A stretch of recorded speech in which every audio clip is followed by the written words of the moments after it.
বর্তমানে মাইনিং জগতের মধ্যে সবচেয়ে বড় একটি মাইনিং প্রজেক্ট হলো পাই।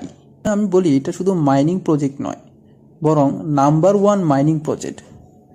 যদি আপনি যদি করে না থাকেন তাহলে আমি মনে করব আপনি এখনও বোকার রাজ্যে আছেন, আর এই বোকার রাজ্য থেকে আপনাকে বের হতে হবে। পাই এমন একটি মাইনিং প্রজেক্ট যা পৃথিবীতে দ্বিতীয় বিটকয়েন হিসেবে পরিচালিত হবে। যাই হোক, আমরা মূল কাজে চলে যাই। পাই অ্যাকাউন্টে আমাদের একটা বর্তমান সমস্যা হচ্ছে, সেটা হলো ফেসবুক ভেরিফিকেশনটা অনেকেরই সহজে হয়ে গেছে, কিন্তু আবার অনেকেরই এই সমস্যাটা সম্মুখীন হতে চলেছে। চলুন আজকে আমরা জেনে নিব এই সমস্যাটির সমাধান আপনি কিভাবে করবেন।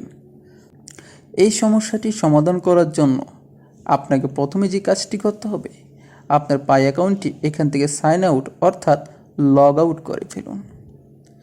দ্বিতীয়ত যে আপনি কাজটি করতে হবে, পুনরায় আপনি আপনার অ্যাকাউন্টটি লগ ইন করুন। তৃতীয়ত যে কাজটি করতে হবে, ফেসবুক যে ভেরিফাই যে লেখাটা দেখতেছেন, এখান থেকে ফেসবুক ভেরিফাই টাচ করুন। দেখুন সাথে সাথে আপনার ফেসবুক পাই অ্যাকাউন্টটি ভেরিফাই হয়ে গেছে, এবং তার সাথে আমরা ফেসবুক যে ভেরিফিকেশন যে টিকমার্কটা সেটা দেখতে পাচ্ছি। আশা করি ভিডিওটি আপনাদের সকলেই ভালো লেগেছে, আর ভিডিওটির মাধ্যমে যদি আপনার কোনো উপকৃত হয়ে থাকেন, আমার চ্যানেলটি সাবস্ক্রাইব করে বেল আইকনটি বাজিয়ে আমাদের পাশে থাকবেন। দেখা হবে পরবর্তী ভিডিওতে। ধন্যবাদ।